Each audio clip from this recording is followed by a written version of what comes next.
کسائی بھی بڑا پیار کرتا ہے بکرے سے, بڑا پیار ہوتا ہے. آپ جو قربانی کے بکرے لائے تھے آپ کو پیار نہیں تھا؟ ذبح کرنے سے پہلے اس کو پانی بھی پلایا, چارہ بھی کھلایا, غسل بھی کرایا, پر آخر میں کیا کیا؟ بولے نا جی, یہ والا پیار کرتا ہے امریکہ آپ سے. دیتا ہے کبھی کبھی پیسے, کوئی شک نہیں اس میں. وہ کہتا ہے وہاں زلزلہ آیا ہے تو اتنے لاکھ ڈالر دیتا ہوں, فلاں آیا, لیکن وہ والا پیار جو کسائی بکرے سے کرتا ہے, کہتا ہے جب موقع آئے گا تو میں چھری بھی پھیروں گا. اور اپنے وقت پہ آ کے وہ, یہ میری مثال یاد رکھ لینا, امریکہ کا پاکستان سے اور مسلمان سے وہ والا پیار ہے جو بکرے کا کسائی سے اور کسائی کا بکرے سے ہوتا ہے. وہ چارہ ڈالتا ہے, موٹا کر کے ذبح کرتا ہے, پتلا ذبح کرنے میں اسے لذت نہیں آتی. او بھائی یاد رکھو, حضرت ابو بکر صدیق رضی اللہ تعالیٰ عنہ, عرب کے لوگ جب جنگ کرتے تھے تو ایک ہاتھ میں ڈھال پکڑتے تھے, ایک ہاتھ میں تلوار پکڑتے تھے, لوہے کی ڈھال. جب دشمن حملہ کرتا تھا تو ڈھال آگے کرتے تھے. وہ کئی دفعہ ٹکرا کے ڈھال سے تلوار گر جاتی تھی. حضرت ابو بکر صدیق میدان میں نکلے, بیٹا کافروں کی طرف سے لڑنے آیا ہے, سگا بیٹا. اور میرے مصطفیٰ کریم نے فرمایا اولاد بزدل کر دیتی آدمی کو, پر جب ایمان پختہ ہو تو پھر صحابہ نے اس بزدلی کی بھی پرواہ نہیں کی. سگا بیٹا کافر کی جانب سے آیا, حضرت ابو بکر صدیق نے تلوار سے حملہ کیا, بیٹے نے ڈھال آگے کی. جب صاحبزادے نے ڈھال آگے کی نا تو حضرت ابو بکر کی تلوار لوہے کی ڈھال سے ٹکرائی, تلوار گر گئی. اب حضرت ابو بکر نے ہتے ہو گئے, صاحبزادے نے اٹھائی تلوار. کہتا جب میں مارنے لگا تو خیال آیا گھر تو میرا اجڑے گا نا, باپ تو میرا ہی ہے نا. صاحبزادے کہتے ہیں میں ابو بکر صدیق کو چھوڑ کے چلا گیا. بعد میں مسلمان ہو گئے, کلمہ پڑھ لیا. ایک دن گھر میں بیٹھے تھے تو بات شروع ہو گئی. صاحبزادے کہنے لگے ابا جی وہ یاد ہے نا جب میری ڈھال سے آپ کی تلوار ٹکرائی تھی اور تلوار گر گئی تھی تو میں نے آپ کو باپ سمجھ کے چھوڑ دیا, میرا ہی گھر اجڑنا تھا باپ سمجھ کے. جناب صدیق اکبر رضی اللہ تعالیٰ عنہ صاحب ابن شام نے لکھا ہے کہ اپنی سرین پر 2 دفعہ ہاتھ مارا, 2 دفعہ. کہنے لگے بیٹے تو اس وقت کافر تھا, تو نے مجھے چھوڑ دیا. میں جب واپس پلٹا تھا نا اسی دن اسی لمحے تو میرے دل میں خیال تھا کہ بیٹے نے تو چھوڑ دیا ہے, لیکن اگر بیٹا یوں میری تلوار کے نیچے آتا میں بیٹا سمجھ کے معاف نہ کرتا, کفر کا نمائندہ سمجھ کے قتل کر دیتا. اس لیے کہ میری نظر میں اگر کوئی اہمیت ہے تو رسول اللہ کے فرمان کی اہمیت ہے. باپ بیٹے اولاد کی کوئی اہمیت ہے؟ اشداء علی الکفار, کافر سے نفرت ہی نہیں ہوتی. یہاں تو موج لگ گئی ہے ایک عام نوجوان سے لے کے عام آدمی سے وزیر اعظم تک کی سوچ یہ ہے کہ رہائش امریکہ میں ہونی چاہیے, لندن میں ہونا چاہیے, بس یہی سوچ ہے.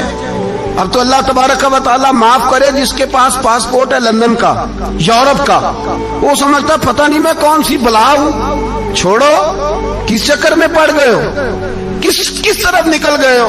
صدر صاحب امریکہ کے صدر کے ساتھ فوٹو کھچاتے ہیں تو وہ 2 فٹ اونچا ہو جاتے ہیں. بس کرو یار, یہ کمزور لوگوں کی علامت ہے, کمزور لوگوں کی.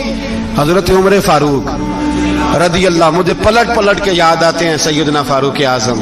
حضرت فاروق اعظم رضی اللہ تعالیٰ عنہ سے عیسائی بادشاہ نے کہا میں ملنا چاہتا ہوں. آپ فرمانے لگے ٹائم نہیں, جو تجھے ملنا ہے وہ مدینے کے غریبوں کو نہ ملوں گا, وہ رسول اللہ کے نوکروں کو نہیں ملوں گا, تجھے مل کے کیا کرنا ہے. میں انہیں ملوں گا جن کے لبوں پہ رسول اللہ کا درود جاری ہے, جو مصطفیٰ سے پیار کرتے ہیں. مجھے تجھ سے ملنے کی کوئی ضرورت ہے. ہمارے ہاں وہ نفرت نہیں کفر کے لیے جو مسلمان کے دل میں ہونی چاہیے, وہ مزاج ہی نہیں ہمارا, وہ شعور ہی نہیں. ہم جب بھی اتحاد کرتے ہیں کافر سے اتحاد کر کے اپنے ہی بھائی کو مارنے لگتے ہیں. وہ جی لڑائی ہو رہی تھی, بھائی کا بھائی سے اختلاف نہیں ہوتا گھر کے اندر, پھر وہ دشمنوں کو بلا کے لاتا ہے کہ میرے بھائی کو مارو. ایسا ہوا ہے کبھی؟ اگر آپس میں اسلامی ممالک کا اختلاف ہے بھی تو کافر کو لاؤ گے مارنے کے لیے, کافر کو لاؤ گے.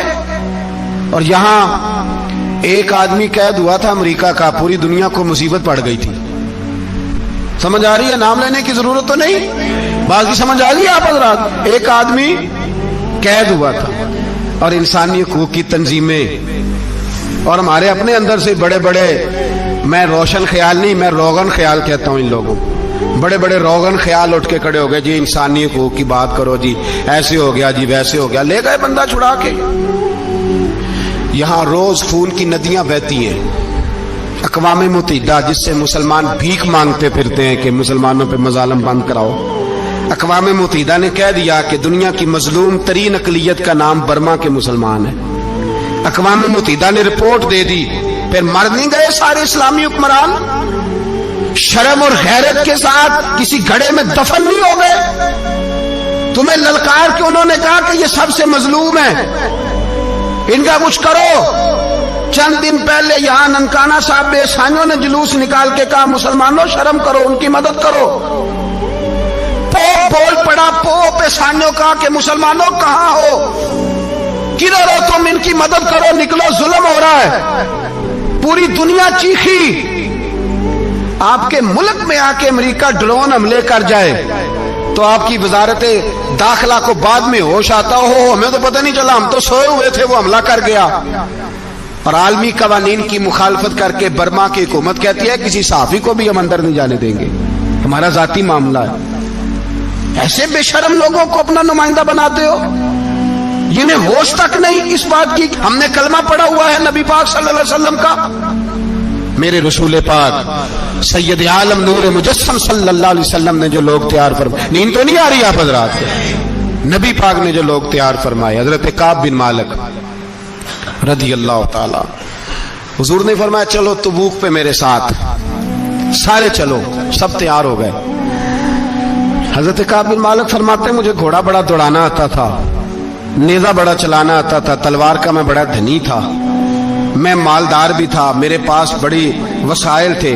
حضور چلے گئے تو میں نے، یہ بخاری ہے، فرماتے ہیں میں نے سوچا کہ میں چلا جاؤں گا، کل میں گھوڑا دوڑاؤں گا، میں نے پیچھے پہنچ جانا، پرسوں چلا جاؤں گا، ترسوں بس سستی ہو گئی، نہ جا سکا۔ فرماتے ہیں وقت بیت گیا، حضور چلے گئے، آج جاتا ہوں کل چاہتا ہوں، اسی میں حالات سارے گزر گئے، حتیٰ کہ اللہ کے رسول واپس آ گئے۔ فرماتے ہیں کچھ بوڑھے تھے جو نہ جا سکے، اور کچھ منافق تھے جو حضور کے ساتھ جہاد پہ نہ جا سکے۔ آپ فرماتے ہیں میں جوان بھی تھا، تیر انداز بھی تھا، اور دنیا عرب سارا جانتا تھا کہ مالدار بھی ہے، اللہ تعالیٰ کی دی ہوئی بڑی نعمتیں تھے، میں نہ گیا، اور ہو غلطی گئی، سستی گئی۔ فرماتے ہیں حضور مدینے میں آئے، جب مسجد نبی میں بیٹھے تو منافق آ کے بہانے کرنے لگے، کوئی کہنے لگا بچی بڑی بیمار تھی، کوئی کہنے لگا حضور کل ہی صحیح ہوا ہوں۔ فرماتے مجھے بھی پتا تھا، اور پتا مصطفیٰ کو بھی تھا جھوٹ بول رہے ہیں، حضور کو پتا تھا، پر وہ بہانے کرتے، حضور قبول کرتے، میں چلو جاؤ۔ کہا فرماتے ایک منٹ کے لیے مجھے بھی وسوسہ آیا کہ کوئی بہانہ نہ کر دوں، لیکن پھر میں نے سوچا بہانہ کس کے سامنے کروں، جسے اللہ تبارک و تعالیٰ نے نبوت کی آنکھ عطا فرمائی ہوئی ہے، اس محبوب کے سامنے بہانہ۔ اس خیال آیا مسلمان نیک و بد پہچان جاتے ہیں، محمد آدمی کے دل کی باتیں جان جاتے ہیں، کدھر بہانہ کروں، حضور کو تو سارا پتا ہے۔